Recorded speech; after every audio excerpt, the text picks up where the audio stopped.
Metropolitan Traffic and Parking Commission.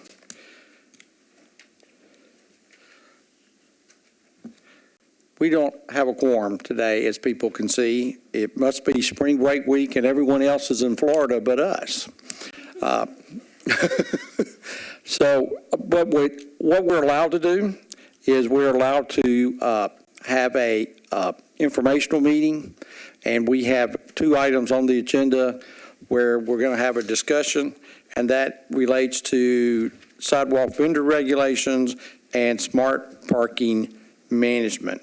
So unfortunately, if you're here for any item that was on the consent agenda or old business or new business, we unfortunately do not have a quorum in which to cast a vote. So, okay. That being said, what I'd like to do is we are recorded on the Metro channel, so anyone can look at the information we gathered today on that channel afterwards. So I would like to begin with the sidewalk regulation portion. And what I think Metro Nashville Police have a presentation to make. And if you are here to talk about sidewalk regulations, will you raise your hands, please? Okay. All right. Okay. So what we'll do is we'll let Metro Police make their presentation, and then after that, we will call folks up to let them express their views, and at that time, we'll ask everyone to kind of keep their comments brief.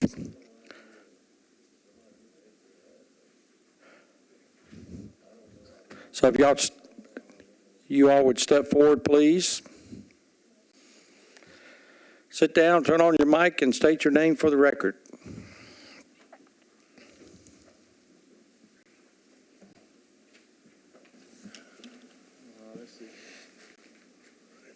That's all right there. Lieutenant Raymond Jones, Metro Police Central Precinct. Officer Clint Gilland, Metro Nashville Police Department, currently assigned to the Fleet Management Division. Welcome. Thank you. So I'm just going to say a few opening statements, and I'm going to turn it over to Clint to talk about it, and I'm going to follow up with a few things. So I'm in charge of the Central evening shift downtown, and those hours are roughly from 3 o'clock to right now to 1:30 in the morning. And I've been down there almost a year, all right? And one of the big issues we've had downtown in the entertainment district is the vending regulation. More specifically, the specifics and the clarity of it all and how it affects us in our enforcement. So one thing I've experienced downtown is that consistency is our biggest challenge in the police department. We have a group of officers that come downtown Thursday, Friday, and Saturday and Sunday, and they deal specifically with downtown issues in the entertainment district. In their assignment, one of the things they are tasked to deal with is vending, but it's hard for us to do because every week we have a different group of officers come in, all right? I'm saying around 120 or so officers come in every week from different parts of the department. It could be someone from youth services, someone from homicide, and it's been a challenge for us as a department to get some consistency in the vending because the way it's written as it stands right now. And I know that because when I first got down to Central Precinct, I thought I had a grasp of it, and I went down on Broadway, but I quickly realized that I didn't because I was confronted by a vendor. He asked me about A, B, C, and D, and I was like, I don't know. And I worked down there. So it's taken every bit of this year to get comfortable with the vending regulations as they're written. Now, that's because I work down there. If you have someone from youth services that has never worked downtown, never, and we tell that person, go downtown on Thursday, Friday, Saturday, and Sunday and regulate this, All right, that's putting them at a grave disadvantage. And what that does is, in some cases, some individuals have taken advantage of that, because when we asked, well, you got so many police down here, why don't you address this? Well, because officers don't know. And some vendors know that. We have come into contact with some vendors that didn't have health inspection, that didn't have vendor liabilities, but didn't have anything. And they're serving food downtown. Well, you know, and when they ask the officer to address that, the officer doesn't have a clue, because they're not familiar with it as it is written now. So clarity would make a big, big difference, because, you know, the safety issue is when people come downtown and they see a vendor, they're going to take it on face value that that person is qualified to be there. That they've been checked off on, you know, health department, you know, sidewalk encroachment, things of that nature. So some people down there, because we're not 100% as to the clarity of it, are serving food illegally that could, you know, pose a safety risk to the community downtown. All right, and that's just my opening statement at this time. Thank you for having me. First of all, my name is Clint Gilland once again, and I've been assigned currently to the Fleet Management Division, but I've been enforcing vending regulations as it stands downtown, which we are here today. One thing that I want to make clear from the very beginning is we're responding to the needs of safety for the police department, because that is our primary goal, to provide not only safety to the department, but enforcement of regulations and rules, which obviously, as Lieutenant Jones mentioned earlier, it's very useful to us to have the clarity that we need to effectively be able to enforce those regulations. Second of all, we are here to not only serve just the citizens, but also the business owners and even the vendors themselves as it comes to regulation to downtown. One of the calls, as to kind of date back to where we stand on some of the particular issues and why you're probably hearing stuff today, is before the pandemic, the sidewalks were littered with that of vendors of all types. And then when the pandemic hit and a lot of the businesses were shut down, a lot of the businesses kind of felt victimized under the circumstances, and then reached out to us and was wanting to know, why aren't we enforcing these regulations where vendors are setting up on sidewalks illegally as the regulations are written, and yet taking businesses from them. So it was a cry of help from some of the businesses that really put a lot of this stuff in action, which is why we referred back to these regulations and trying the best that we can to decipher through them. And if you'll look at it, it was dated back to 1998, where some of these structures were not even in place any longer. So my job has been to use the current regulation as it stands and trying to enforce those particular issues. And some of the issues that we see, if you look at the downtown district as it pertains to Broadway, we have, it states in the current regulation that you cannot vend within 15 foot of a loading zone. And if you look at Broadway, both sides of Broadway up until about John Lewis Way, formerly Fifth Avenue, are loading zones. Well, some of the issues that we have there is that we can enforce, or we can tell people that they can't be on those sidewalks in those particular areas. But in terms of safety, what happens, have you seen in the media across the nation, if we have a large event and you have people littered throughout the street, maybe even on Fridays and Saturday nights, we shut down the roadway. If a large truck comes barreling down through the middle of Broadway, where there's citizens everywhere, the only place that they currently have to go for refuge is up on the sidewalks, where the city is currently installing pylons that are deeply embedded into the sidewalk. The city's spending millions of dollars to create that place of refuge. How is it that citizens are going to be able to have a place of refuge to go to if those sidewalks are littered with vendors? And so it creates a safety reason alone just for that, so that we can have a place for citizens to be able to closely navigate. Other issues is if you have, let's say, for example, some of these same CBD carts, hot dog vendor carts, you have some people and it's dark, you have people that are elderly. If they're trying to navigate through the sidewalk, if they trip over something because maybe they're on the sidewalk, people who are 85 years old and trip over things don't recover very easily when things are on the sidewalk that don't belong. And some of these vendor carts set an example of one of the safety concerns that the police department has in order to enforce these regulations, to make sure that it's safe for everybody, not just for the profit of the vendors, but it's safe for everybody. So when we're trying to enforce some of these, there are certain areas in the downtown district, because the current regulation is so outdated that it doesn't specifically address those issues. For example, we have at the corner of 5th and Broadway, where it used to be the Municipal Auditorium, is now the 5th and Broadway complex where the Apple Store is. Some of those particular areas, some of the vendors will get there and they'll literally kind of, not physically, but they'll kind of fight over those positions because they know that there's loopholes that allow limited space for those people to be there. And as you draw 1 or 2 vendors, you draw 5 or 6 more. And then they start becoming in violation. And so we have to spend a lot of time and resources just on that corner alone to make sure that people are staying within regulation when, in essence, it's one of the busiest corners that we have.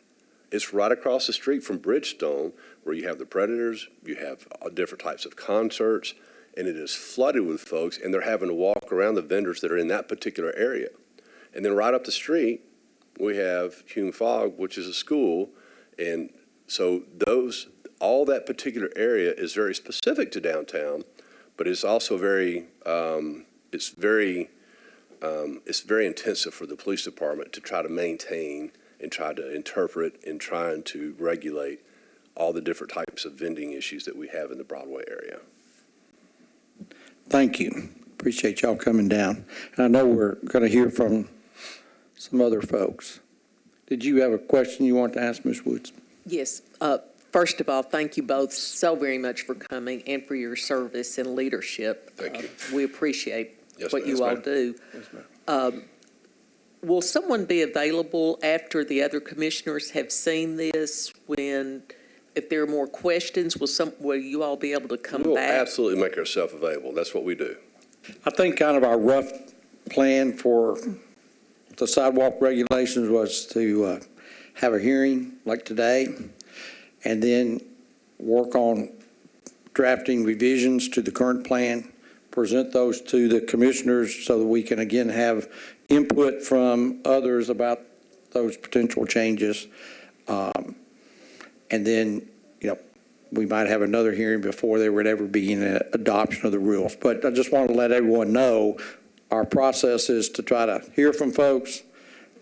If we draft a rule, hear from folks again before we ever have any vote. Okay, because we want it to be an open process. Understood. To make sure that every voice is heard and that we're drafting something that's up to date, because it sounds like a lot has changed downtown since 1998 and even since 2015. And I want to also just make sure that it's clear on the record that we are here as a call for the businesses and the patrons that live and reside and work downtown as a result of this issue.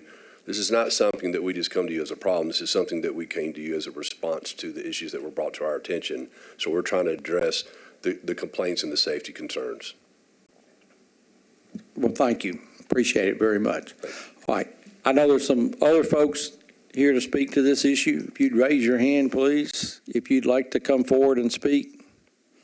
Thank Okay. you, Mr. Chairman, for clarifying everything. Yes, you're welcome. Sorry that wasn't clear at the beginning. All right. So we'll start. I'll work at the front and work my way back. So I'll start with you, and then there's a gentleman right behind him, right there. And then there's a person in the back. And then you in the cap right there, okay. All right. If you would state your name for the record, please. Yes, sir. Russell Payne with the Nashville Downtown Partnership. Hello, everyone. I just really wanted to get up here and give a statement in support of regulations being updated. What MNPD conveyed to you is definitely true. We hear the same things from the retailers, the residents, and patrons that come downtown. And I know this is probably not the forum to try to get into the details of what that looks like, but since we don't have a quorum, I just at least wanted to get up and say we support moving in a direction that allows them to have greater clarity and understanding of what is and is not acceptable in the downtown area. And that's pretty much it. Thank you. Appreciate you coming by.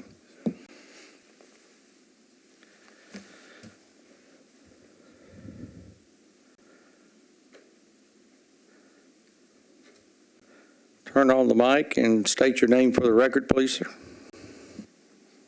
My name is Chase Howard. I represent Sageway Wellness. I didn't really have a plan to come up here, but in response to the vending, I think that, first of all, I have a lot of respect for the officers that come down and deal with a lot of what has to transpire down there. A lot of the vending is out of regulation and quite a struggle to all of us that try to remain compliant. I would really like to see some sort of guideline or way for us to know what it is that we're allowed to do. What he spoke of in terms of safety, Nashville is one of our most dangerous cities, at least in Tennessee, and the vendors offer a safe haven for people. People know that there's a sober person in this corner that might otherwise be emptied at that time of night. Half the time I just allow people guidance as to where to go. They might ask me where Hattie B's is or the Country Music Hall of Fame. We offer more than just a vending service. We're also a part of the community. And So what do your business do exactly, please? Can you clarify? I'm one of the CBD vendors. When we're down there, we're part of the community. Since the 70s, since Nashville's been a piece of it, there's always been vending. It's part of what makes Nashville its place, its home. I would find it a shame if that was removed entirely. I think that's about all I have to say on that. Thank you. Yes, ma'am.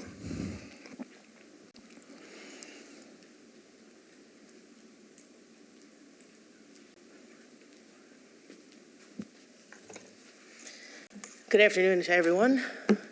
I'm a business owner on Broadway. My name is Layla Vartanian, and I'm a business owner on Broadway for nearly 25 years. And 25 years ago, things were different than they are today, as we all know. I'm totally against vending on Broadway and the little bit of the outskirts of Broadway, the side streets. I am not against vending really anywhere else. Downtown is very, very busy and very dangerous to put obstacles on the sidewalks. The officers don't have the right guidance, rules, regulations. I think we just need to eliminate them totally just because it makes life easier for everyone. Some of the vendors, they could be selling water. The next thing you know, they're selling beer all of a sudden in the summertime. Now, I'm a taxpayer, property taxes, liquor taxes, beer taxes, and all the other taxes that I have to pay. And when there's an obstacle on the sidewalk selling who knows what without paying taxes, I think it needs to be eliminated. We like easy lifestyles. Let's make everybody's lifestyle a lot easier. We don't have the manpower to regulate businesses that aren't paying taxes on Broadway. Thank you. Thank you. Think you want to speak?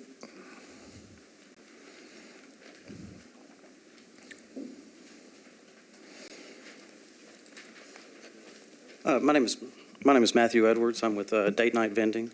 I also operate along Broadway and other areas of town.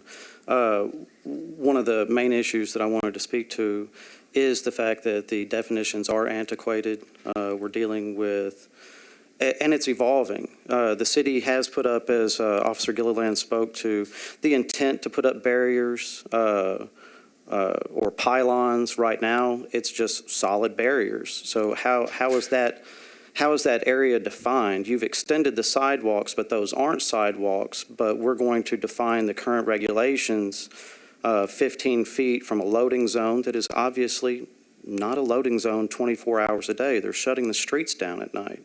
It's wide open. Concerns about safety, I certainly understand, but we don't need to have a completely reactionary, a knee-jerk response here that we operate with broad strokes. We can use common sense to come up with something that, as Officer Gilliland spoke to again, the precedent here has been vending has been allowed and welcomed. I mean, if you look at the vendor handbook that is handed out by the city, it states that vending is a welcome thing in this city within the districts that are outlined. And, you know, obstacles on the road, obstacles, safety hazards along the sidewalks. Right now, the sidewalks themselves are the safety hazard. I mean, to point to this one, a sidewalk cafe sign, or this being an obstacle that's not, there's plenty of safety obstacles that we can deal with that drunk people need to navigate. This isn't the problem. If it is, it's so minor. We're looking past what some of the issues are. Clear definitions, updated for today's response, to have a modern city. We don't need to do away with vending. I mean, time and a place, sure. Getting rid of everything, reactionary. We're better than that. Let's be a real city. That's all I got to say. Thank you very much. Is there anyone else that would like to speak to this item?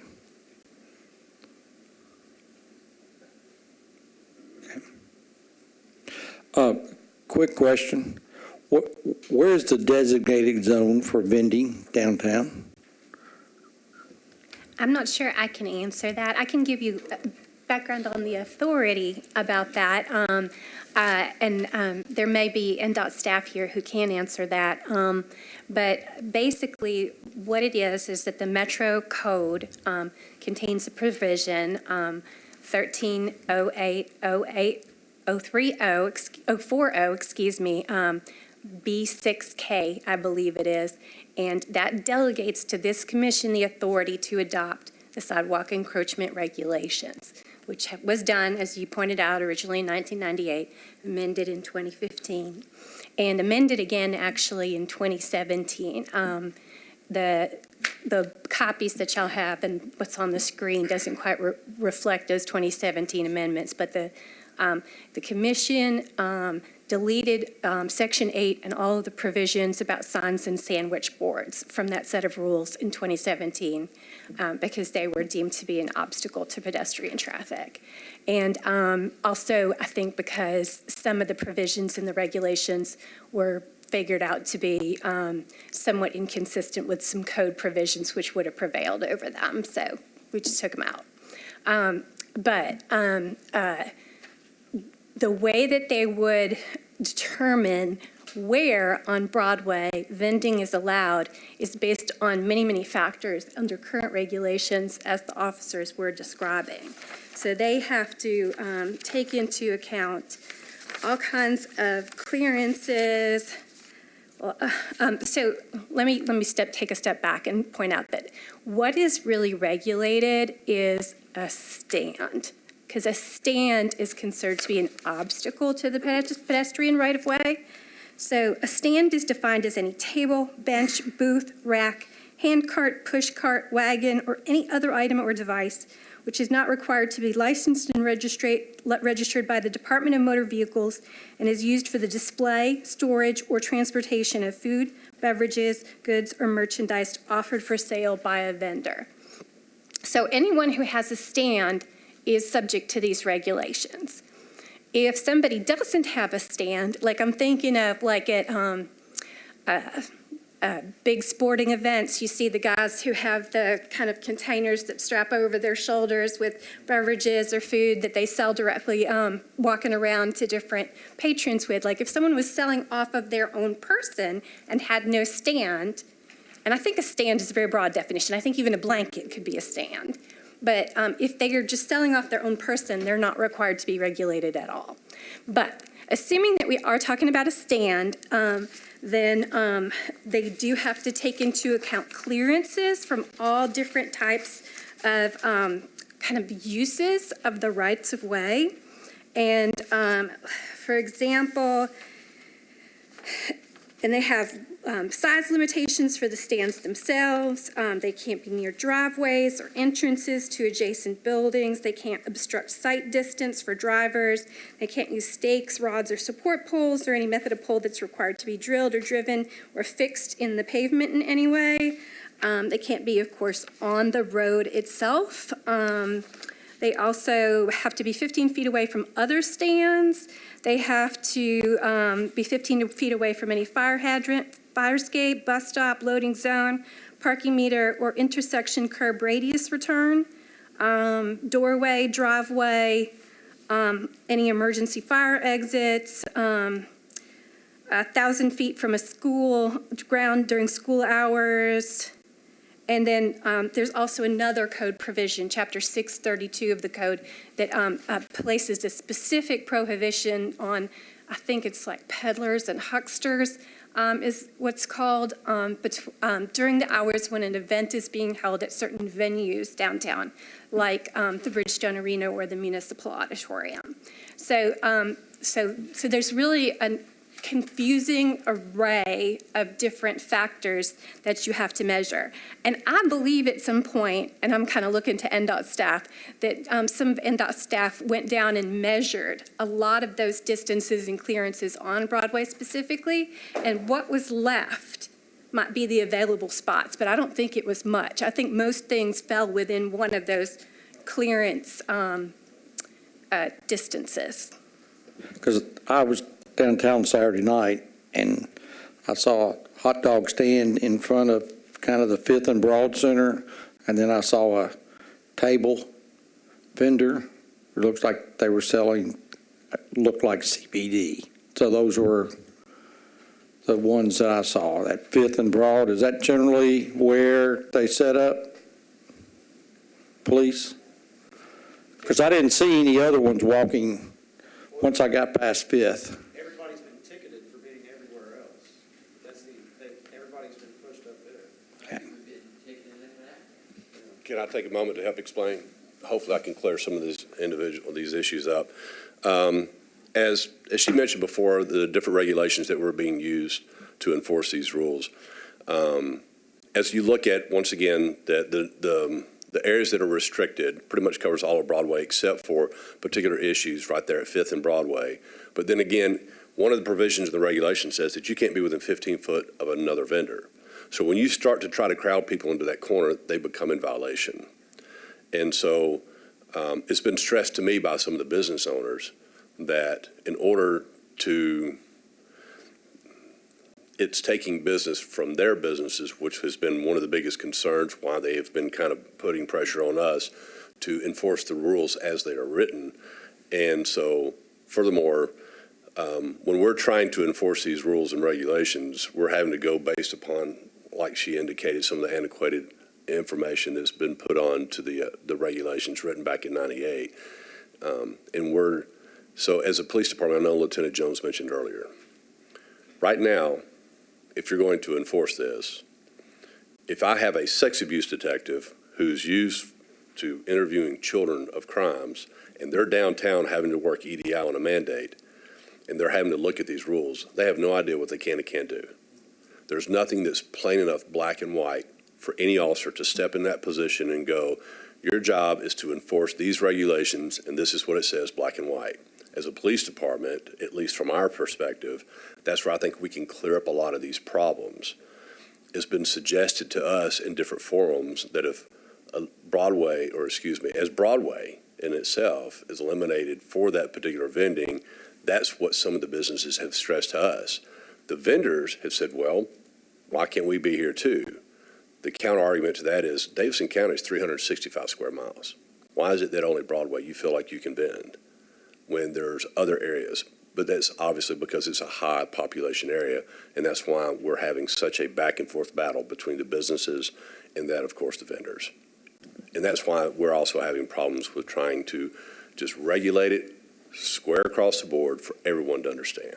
Question? Yes, go ahead. While you're up here, officer. Yes, ma'am. This may be a staff question, or I'm familiar with stand alone or retail businesses. Yes. And taxes and permits and Right. health codes and everything being displayed. Does that happen with these pop-up businesses? Are taxes being paid, or health and safety? When you say things? pop-up, what do you mean by pop-up? I mean, people that set up a cardboard table, or do they have a proof of, here, we are following the law? So those Here's what's regulations done. do require that you show a proof of business ID, tax ID, and vendor license. So And they it have like- to be on are- display. They what have to? They have to be on display. Okay. So like if you're walking down Broadway, and let's say, for example, someone's making jewelry, there's nothing to do with CBD or hot dog stands, and they're making jewelry, and you want to go up and purchase that jewelry. By current regulation, they're supposed to have those tax IDs and that vendor license on display so that you can see that they've gone through the process in purchasing their vendor license. So Metro is then able to follow up and collect taxes? Yes, ma'am. Right down on the other side of the building where they purchased their vending license, they have files of each vendor who has purchased those particular vending license and who they are, what business they are, and what purchases, whether they be tax IDs or if it's food, you got to show a health inspection report, and they keep that on file. So And if there's popping up and selling beer, Right, which is So- two different violations in itself, obviously. But if they're popping up selling beer, that in itself is a criminal act. And usually that needs to be really enforced a lot of times by the beer board, is usually someone who enforces the illegal sales of alcohol. But nonetheless, if there's someone selling water, I've got a cooler with water, they've got to have a vendor license, they got to have their tax ID license also. all the years that I've walked to the Titan Stadium, I'm not sure I've looked for a license when I buy $1 water. Hence the reason why we're here. Right. Let's make this clear and make it understood for everybody. So if I do have another officer who's having to work, they know exactly what they need to look for because it's plain and simple, black and white. And you want a level playing ground for Absolutely. the businesses And- that and- are already there, established. And I've actually gone through a lot of research in my time in my past in trying to help in some of the defining or some of the definitions of that of a stand, because there became a point where people were carrying like what I would say it looks like an open suitcase, and they would put their CBD items as an example inside there, and then walk up and down Broadway saying, "I'm not a stand because it doesn't meet this definition." So I took the foresight of going to the courts, because ultimately they're the ones who would determine guilt or not if someone was cited. And I had spoken to the courts, and they said, absolutely, it is defined as a stand. It's actually under the definition, it falls underneath the category of a rack, or it could be a table not supported by the legs, but supported by the neck. So those individuals, once we got clarity, were removed from that particular area because they fell within the definition of a stand. People are creative. Thank you. That's officer. why we need something that's clear. Yes, All ma'am. right, thank you Yes, sir. very much. Appreciate that. Okay. Is there anyone else here to speak about sidewalk vending? Okay. All right. Well, this was very helpful, and again, apologies for absence of a quorum, but we will be having additional conversations about this matter, and appreciate everyone who came out today. Thank you very, very much for your input. Okay.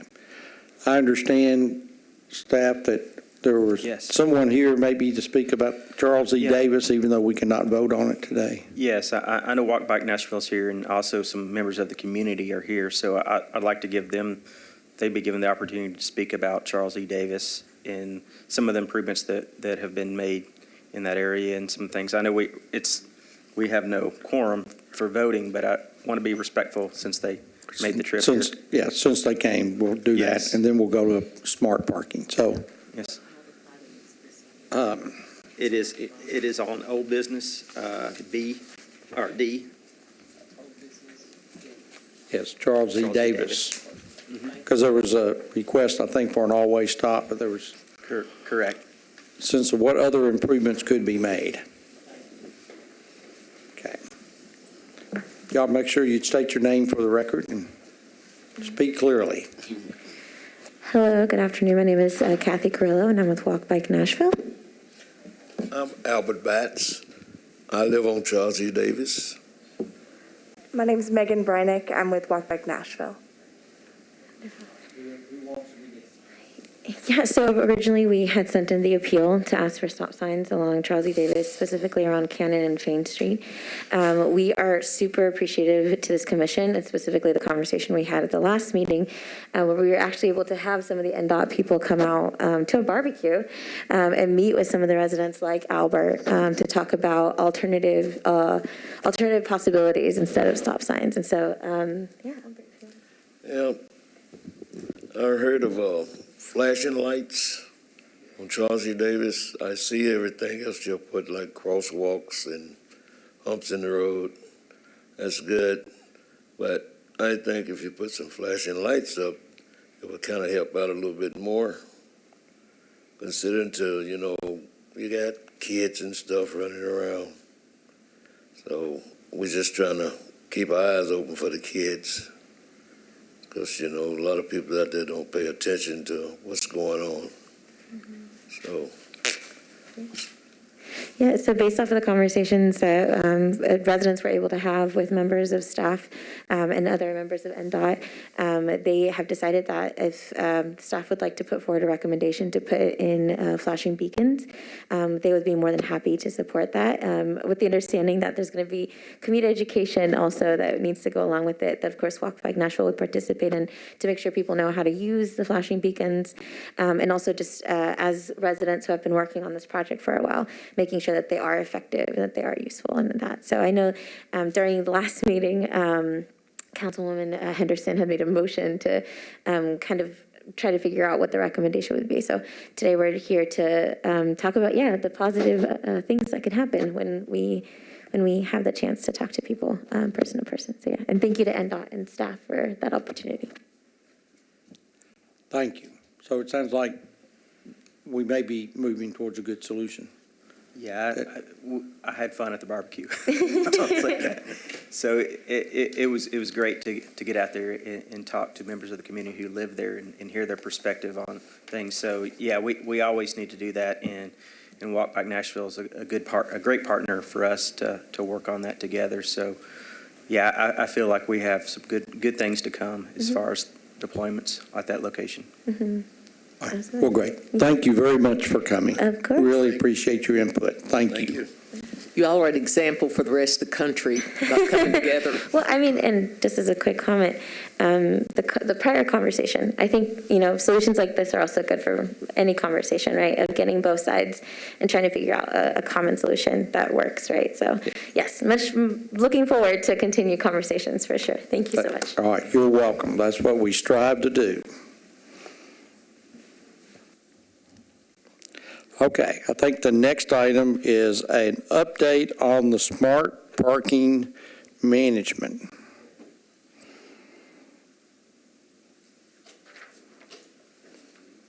Good afternoon and welcome back. Good afternoon. Diana Alarcon, Director of Transportation and Multimodal Infrastructure. And thank you, Mr. Chair, for this opportunity. I just wanted to give you all a really quick update of where we are. We are still in negotiation with the current intent to award. We hope to have that finalized by the end of this month. If we have that completed, we will plan on bringing that back before the commission next month. If not, we'll definitely have it ready for y'all in May.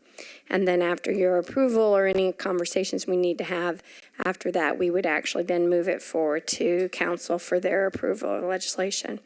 The timeline, just from the perspective of getting the program up and running, is once we actually have a contract and it can be awarded, there is a 12-week lead time for the purchase of equipment. So I'm kind of thinking in June or July, if that we have the contract actually able to award, we would then have basically from that point a 3-month lead time to get the equipment in.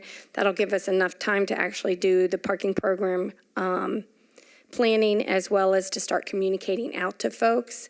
Then we'll actually get it installed, get it cleaned up. But by that time, I'm in the holidays. And so what we would be proposing is that we figure by the time we get everything in, get the staff trained up and get it going, we're probably at the beginning of November.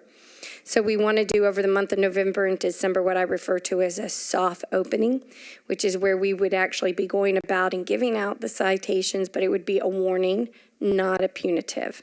And that would basically give everybody about a 6-week lead time to understand the new program. And then after the holidays, we'd look at going into full enforcement. So that's kind of the game plan for this year of what's happening with the smart parking program. Thank you. Thank you very much.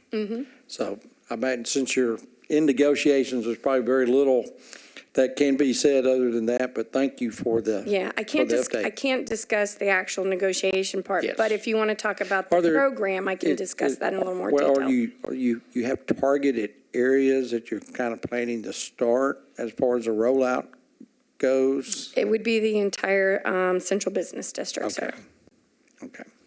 that we would be targeting at. Okay, so it's just not a section of the CBD, it would be a section? It'd be the entire. Okay, Yes, sir. Great. Commissioner Woods, do you have, okay. Well, thank Thank you. you. We'll look forward to more detailed Yes. discussions later when we can Will do. Thank you, sir. speak freely. Thank you. All right. Mr. Freeze, is there anything else we need to address? That's all. All right, well, I hope that the people who are not here are having fun at the beach. Next time they should invite us. Okay, all kidding aside.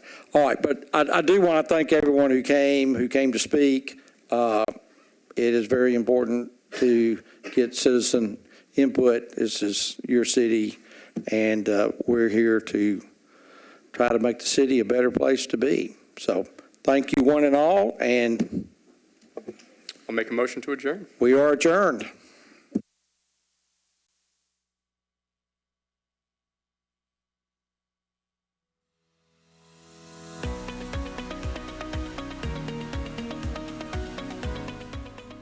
This has been a service of the Metro Nashville Network.